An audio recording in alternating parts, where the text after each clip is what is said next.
My husband and I were both reborn. We returned to the day of our engagement. He looked at me with disgust on his face and said, "All these years, you never had a place in my heart. My true love has always been Scarlett. I will never marry you. From now on, stop pestering me." In front of all our relatives and friends, he threw away the engagement ring and went to find his true love. And I just smiled. After the painful lessons from the previous life, even if he wanted to marry me in this life, I would never marry him again. He thought all his achievements in the previous life were due to his own abilities. In reality, he didn't know that it was I who had been secretly supporting him all along. Without me, he was nothing. As expected, it didn't take long for him to come back, crying and begging for forgiveness, kneeling in front of me. But it was too late. I had already seen through his character. How could I be foolish enough to jump into that fire again? I was reborn back in the engagement hall. Confused, I looked around at everything, feeling as if I were in a dream. In my previous life, my husband Oliver had thrown me into the deep sea, and it wasn't until the moment of my death that I realized how good he was at pretending. All the tenderness and consideration he had shown me before were just illusions. His intention in being with me in the first place was merely for the inheritance my parents had left me. Our relatives and friends were furious, all cursing Oliver. I pretended to be heartbroken, shedding tears, looking sorrowful. This way, everyone would know that it was Oliver who had wronged me. When Oliver regretted and came to beg for my forgiveness later, none of his relatives or friends would have any face left to persuade me, right? After leaving the hall, the assistant from the company called me, sounding flustered. "President Aurora, Oliver has resigned and taken a large number of our clients with him. Many of our company's orders are now void." I calmly said, "Don't panic, just do your job. With me here, the company won't collapse." After hanging up, I dialed an overseas number. As soon as the call was picked up, a respectful, deep voice came through. "Miss, what can I do for you?" I said, "Have Sequoia, the subsidiary of the group, invest in Yahua Company. Don't let anyone know that I'm involved in this. As for Oliver, don't help him for now. He thinks everything he achieved is based on his own ability. I'll let him believe that." After hanging up the phone, I let out a long sigh. It would be a lie to say that I didn't hate him. Just thinking about how he deceived me in my previous life and finally threw me into the sea to drown, I wished I could skin him alive and throw him into a pot. Oliver only knew that Yahua Company was the inheritance my parents left me, but he didn't know that it was just a small part of their legacy. Most of my parents' inheritance was overseas, and I had entrusted a professional manager, Kevin, to manage it. In my previous life, after Oliver and I got engaged, I secretly had the overseas Sequoia investment help him. He thought his abilities were recognized by the business giants, and gradually, he became a little arrogant. If he knew the truth, I wonder how he would feel. In my previous life, I met Oliver through a car accident.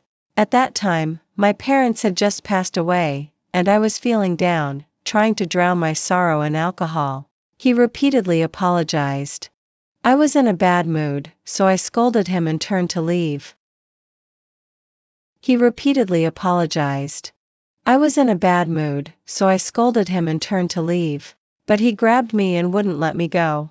I almost punched him. Instead, he put me on the back of his electric bike and insisted on taking me to the hospital. "Miss, I'm really sorry, I was going too fast on the bike. Anyway, I must take you to the nearby hospital, or I won't be able to live with myself." He looked at me seriously, with an apologetic expression. I was a little stunned. I had seen many handsome men, but there were very few as clean and handsome as him. The most important thing was that, since childhood, no boy had ever given me a ride on a bike. The night breeze brushed against my face, and the neon lights flickered along the roadside. Sitting behind Oliver on his bike, smelling the faint scent of soap on him, I felt a strange stir in my heart. At that moment, I thought I was crazy. How could I develop feelings for a stranger who had just hit me? Later, after arriving at the hospital and getting my wounds treated, Oliver turned red with embarrassment and couldn't find any money to pay. I smiled and paid the bill at the hospital. He said, "Miss, leave me your contact information. I must repay you for the money, since I was the one who accidentally hit you." I gave him my phone number, amused. Later on, he asked me out several times, under the pretext of repaying the money. He took me to eat street food, took me hiking in the suburbs, and even dragged me to the riverbank in the middle of the night to shout out our frustrations. These were all things I had never experienced before. Gradually, he entered my heart. Not long after we became friends, he confessed to me.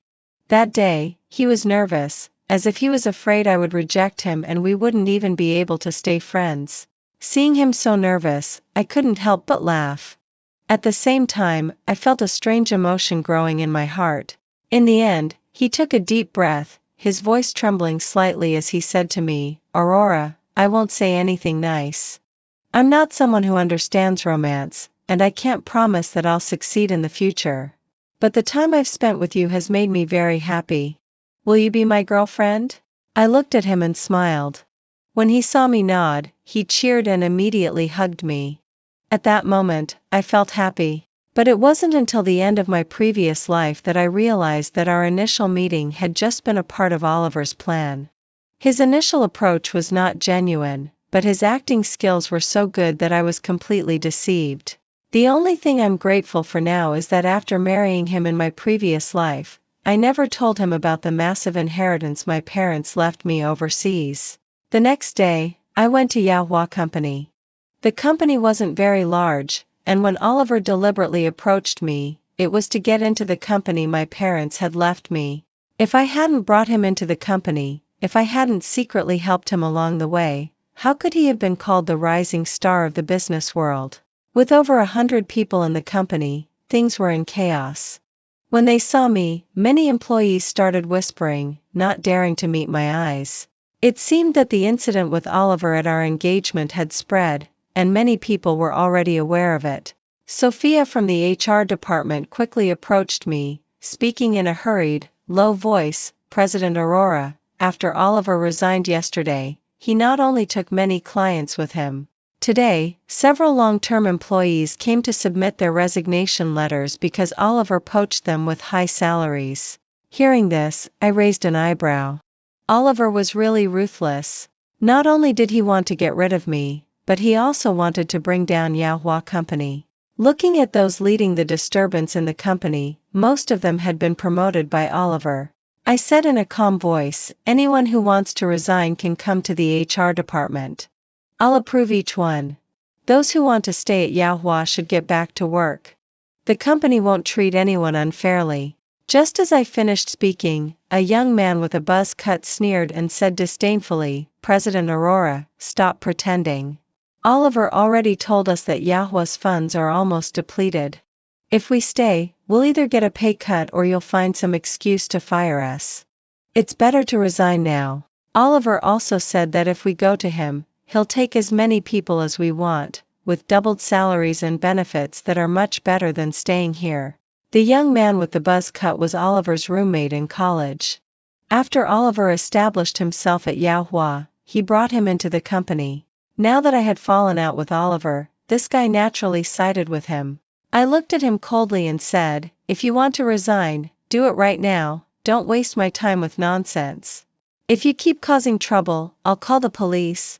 They scoffed and, having already made up their minds to leave, showed no fear toward me. After Sophia completed their resignation procedures, about a dozen people followed them out.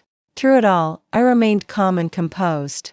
Those who resigned didn't leave. Instead, they stood at the company entrance, seemingly waiting to watch the spectacle. At that moment, several luxury cars stopped in front of the company. A group of people got out, and at the head was the vice president of Sequoia Investment. Sequoia Investment's headquarters is overseas, and it's part of the inheritance my parents left me, though Kevin has been managing it, so the Sequoia team didn't know who I was. When the employees learned that Sequoia Investment was going to inject capital into Yahoo, the company's demoralized staff suddenly became energized. I also directly announced, "Everyone work hard, your salaries will be doubled, and the year-end bonus will be no less than 6 figures." The employees who stayed in the company immediately erupted in cheers. Meanwhile, those who had resigned outside the company looked pale and regretful. The young man with the buzz cut quickly took out his phone, likely calling Oliver. After the investment, Yahoo Company's morale skyrocketed, and it began to thrive. When Oliver heard that Yahoo had received a large investment, he brought his lover, Scarlett, to find me. In the cafe downstairs from the company, I was dressed casually, while Oliver was in a suit and Scarlett was decked out in luxury brands, carrying a designer bag, looking at me arrogantly. These two, a pair of deceitful lovers, looked at me with disdain and mockery. In my previous life, after Oliver married me, Scarlett married a rich old man. However, she wasn't happy in her marriage. She was often abused and covered in bruises. Later, when she went to Oliver to cry, her husband found out and, in a fit of rage, killed her. Oliver blamed himself for her death. At the same time, he also blamed me for it. The reason was that Oliver wanted Scarlett to join Yahoo Company as his secretary, but I had refused. In my previous life, when Oliver threw me into the sea to drown, he viciously said to me, "You killed Scarlett. She's already gone, so why do you still get to live?" This life, seeing them openly holding hands in front of me, unabashedly flaunting their love, I couldn't help but feel dazed. I almost couldn't resist grabbing the coffee cup and throwing it at them. Oliver snorted and said, "Aurora, getting Sequoia Capital to invest in Yahoo, you really have some skill." I coldly glanced at him, offering no response. Scarlett sneered at me, looping her arm through Oliver's and saying, "Darling, maybe she's having an affair with someone at Sequoia, huh? Otherwise, how would they agree to invest in her? Good thing you didn't marry her. Who knows how many times you'd be wearing a cuckold's hat." Scarlett's words were malicious. I responded coolly, "Scarlett, is it just because I didn't let you join Yahoo before? Do you still hold that grudge after all this time? When it comes to hooking up with others and using unscrupulous means to get close to rich men, I can't compare to you. You're practically an expert in that field. I heard you've been getting close to some rich old men lately. Don't you mind that they smell like old age? Well, of course, as long as their money's good, you don't care who's on top of you, right?" My words turned Scarlett's face dark with rage. "You sharp-tongued slut!" She cursed at me before slapping me across the face. Caught off guard, I didn't have time to dodge. My face instantly became swollen and red, and I was ready to fight back when Oliver stopped me. He stared coldly at me, his gaze filled with growing disgust. "Aurora, I never realized you could be so vicious with your words. Scarlett, slapping you was a lesson, maybe you'll learn your lesson. We came today mainly because, out of respect for our years together, I'm giving you a little benefit. Sequoia Capital's investment probably took a majority of Yahoo's shares, right? I've been negotiating a partnership with Sequoia recently. If you transfer the remaining Yahoo shares you own to me, I'll give you some money. If you're careful with it, it will be enough for you to live out the rest of your life. Sequoia Capital is a financial giant, and your abilities can't handle them. Partnering with them would be like playing with fire. Sooner or later, they'll swallow up your remaining shares. I'm doing this for your own good." Before he could finish, I threw the coffee cup at him. He hastily dodged, avoiding the full impact but getting some coffee on him. He glared at me, reprimanding, "Aurora, don't be ungrateful." I spat and angrily shouted, "Get lost." With that, I grabbed an empty cup and prepared to throw it again. Oliver and Scarlett left the cafe, cursing and angry. I took several deep breaths, watching the two of them leave, grinding my teeth in fury. Just wait. You won't be able to keep dancing around for much longer. A week later, a banquet was held by the local business community. The head of Sequoia Capital personally came to inspect the business environment here, and many local business elites gathered at this grand event. Everyone wanted to get connected with Sequoia Capital.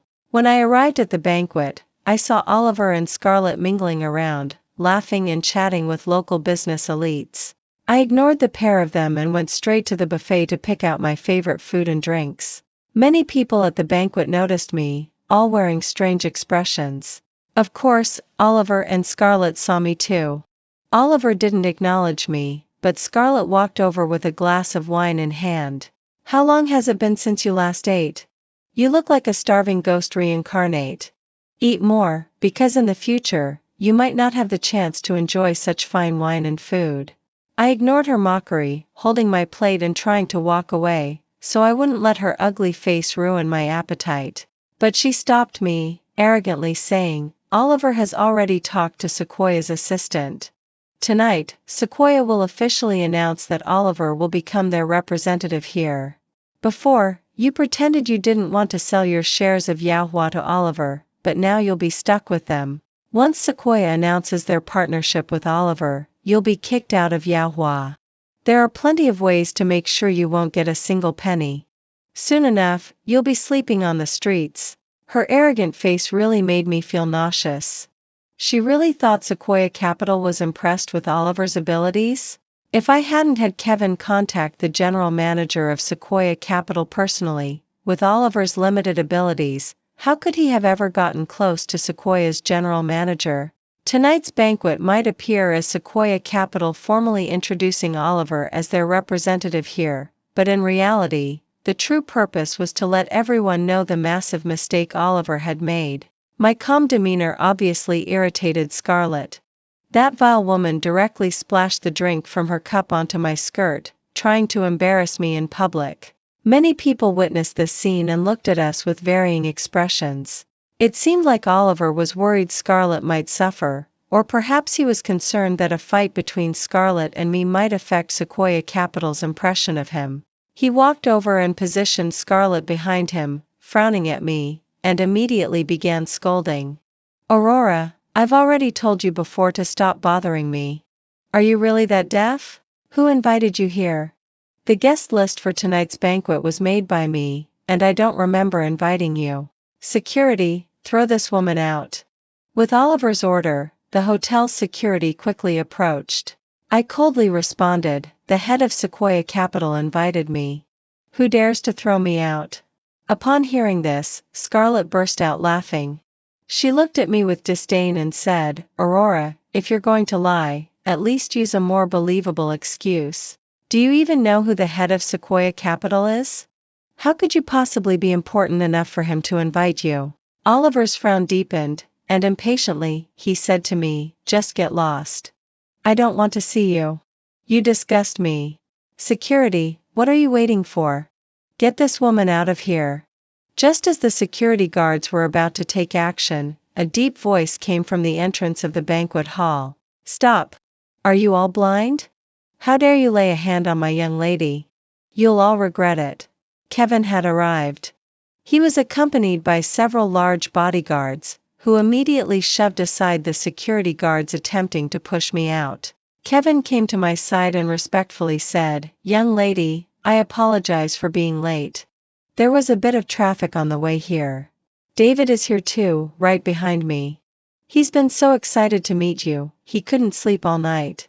Kevin was referring to David, the general manager of Sequoia Capital. Oliver and Scarlett didn't recognize Kevin. Oliver furrowed his brow and looked at Kevin, his face looking unpleasant. Who are you? Scarlett yelled at me, Aurora, hiring people to play pretend, how pathetic. Making people call you young lady, do you really think you have the life of a wealthy lady? Take your hired goons and get lost, or we'll call the police. As soon as she finished, Kevin slapped her hard. The slap was strong enough to make Scarlett stagger back several steps and fall flat on her bottom. Oliver, furious, was about to say something when Kevin slapped him as well, sending him rolling on the ground to join Scarlett. Some people, who had a good relationship with Oliver, tried to help, but Kevin's bodyguards were no pushovers. They coldly glared at anyone approaching, ready to take action at any moment. Call the police? Arrest them all. Especially that bitch Aurora, don't let her get away. Scarlett screamed, but if it weren't for Kevin and his strong bodyguards surrounding me, she would have charged at me like a madwoman. At this moment, a group of people entered the banquet hall again. The leader of the group was an energetic elderly man. It was David, the general manager of Sequoia Capital. Everyone's attention immediately shifted to him, and many big names from the local business community hurried over to greet him with smiles. But David ignored everyone and walked straight toward us. Oliver hurried to his feet, his face still red and swollen from Kevin's slap, and quickly moved to greet him. However, before Oliver could get close, one of David's bodyguards forcefully shoved him aside, nearly causing Oliver to fall. David walked up to me and gave me a gentleman's bow, smiling energetically. "The beautiful and noble young lady, I'm finally fortunate enough to meet you." At this moment, everyone in the hall was stunned. Even Oliver and Scarlett, who had just been cursing and shouting at me, looked at me in complete shock, unable to believe their eyes. I smiled and chatted with David for a few moments. David was thrilled and invited me to the main stage of the banquet. Then, with a cheerful expression, David addressed all the guests, saying, "Ladies and gentlemen, I'm sure you all know who I am, so I won't waste time introducing myself. Now, let me introduce someone. This beautiful and noble lady standing next to me. The true mastermind behind Sequoia Capital. The actual controller of 13 overseas investment firms, Ms. Aurora." As soon as David finished speaking, the banquet hall fell into complete silence. Everyone stared wide-eyed, many almost in disbelief. A series of gasps could be heard from every corner of the room. The entire banquet hall erupted. I knew Ms. Aurora's identity wasn't ordinary. When her parents founded Yahua here, we interacted with them. I always felt the Aurora family was something special. Oliver really is blind this time. He traded a golden brick for a sesame seed. If it were me, I'd be wishing for death by now. As everyone whispered in disgust, Oliver stared at me in a daze, his face pale. "It's impossible, this can't be true. I know exactly how much she has. There's no way she could be Sequoia Capital's big boss. Damn it, in my past life, she never told me any of this."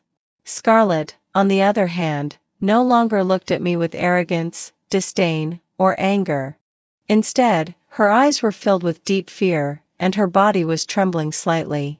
I took the microphone from David's hand and calmly addressed everyone present. "The legacy my parents left me included Yahua Company, but that was just a tiny part of it. The 13 overseas investment firms are the real main assets of my parents. I originally planned to wait until I had children after marriage to tell those close to me about these matters, but now, it seems like I may never have that chance." As I said this, everyone in the room turned to look at Oliver. Everyone wore a strange and puzzled expression. This was a once-in-a-lifetime opportunity.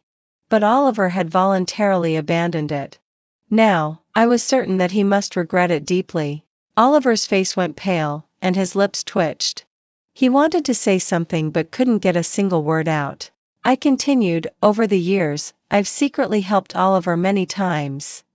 He believes that everything he has achieved today is due to his own efforts and thinks he no longer needs Yahua Company as a stepping stone, so he just kicked me aside. He was once nothing, and it was I who brought him into Yahua and gave him a chance. And now, he repays kindness with ingratitude, so there's nothing more for me to say. Sequoia Capital, along with the 13 investment firms under my name, will be cooperating with some companies in the local business community. The condition for cooperation is that there must be no dealings with Oliver. If he wants to make a name for himself on his own, then I will make way for him." After I finished saying this, I left the banquet hall, escorted by Kevin and his bodyguards. Oliver and Scarlett were both drained of color, utterly desperate, but at this point, who would still care about them? Soon, the events of that night in the banquet hall spread throughout the city. The online community erupted, with people criticizing Oliver and Scarlett. They quickly became public enemies. The local business community had already blacklisted Oliver, and the clients he had taken away from Yahua returned, angrily cursing Oliver for deceiving them. No one in the local business community was willing to take Oliver in, nor would anyone invest in his startup. A few days later, I learned about the falling out between Oliver and Scarlett. They had a huge argument, and Scarlett provoked Oliver so much that he, in a fit of anger, physically attacked her. Scarlett called the police. Oliver was detained for a few days, and Scarlett left the city with a wealthy older man. Interestingly, the older man she chose was the same one from my previous life, the one who had beaten her and ultimately strangled her to death. Since Oliver was detained, I stopped paying attention to him. Now, I had become a hotshot in the local business world, and Yahoo company's standing in the community was rising rapidly. Distinguished locals often came to visit. In my previous life, Oliver had hurt me deeply, and for now, I wasn't planning to find another man. I focused entirely on my career. Busy every day, feeling fulfilled and happy. 1 month later, Oliver showed up at Yahoo company. He looked much older, and his eyes had lost their light. When he saw me walk out of the company, he hurried toward me. Before he could get close, he was stopped by 2 bodyguards from Kevin who were stationed by my side. Oliver, crying and sobbing, knelt in front of me and begged, "Aurora, I know I was wrong. Please give me another chance. I promise, from now on, whatever you say, I will listen to you." I was deceived by Scarlett. "The person I've always loved is you." His words made me so disgusted I almost threw up. I didn't want to waste any more time with him. I walked up to him, looked him in the eye, and quietly said, "Oliver, I no longer love you. It's not because you abandoned me at our engagement party. It's because in my past life, you blamed me for Scarlett's death and threw me into the sea to be her companion in death. From that moment on, I only felt hatred for you." Upon hearing this, Oliver's pupils contracted sharply. He stared at me with shock and horror on his face. From the moment he abandoned me at the engagement party, I knew he had been reborn. But he never knew that I had also been reborn. This time, if he doesn't die, who will? Of course, I wouldn't use the same methods he had used on me. I wouldn't kill him. After all, now that he was alive, it would surely be more painful for him than death. Another half-month later, I received news of Oliver's death. He had taken his own life. Before doing so, he found Scarlett and strangled her to death with his own hands. Before he died, he screamed in rage, cursing the heavens, cursing Scarlett, and cursing me, as if the whole world had wronged him. He jumped into the sea and drowned, still shouting that he would be reborn and reclaim what was his, making everyone who had wronged him pay the price. When I heard this news, I couldn't help but sneer. Once reborn was already heaven's favor, yet he truly thought of himself as the chosen one, believing that he could start over countless times? Standing in front of the office's floor-to-ceiling window, looking at the sunset outside, I couldn't help but reflect. Having ambition is a good thing, but when one's strength doesn't match their ambition, it often leads to backlash. Oliver, it's goodbye for good. If there's a next life, I hope we never meet again.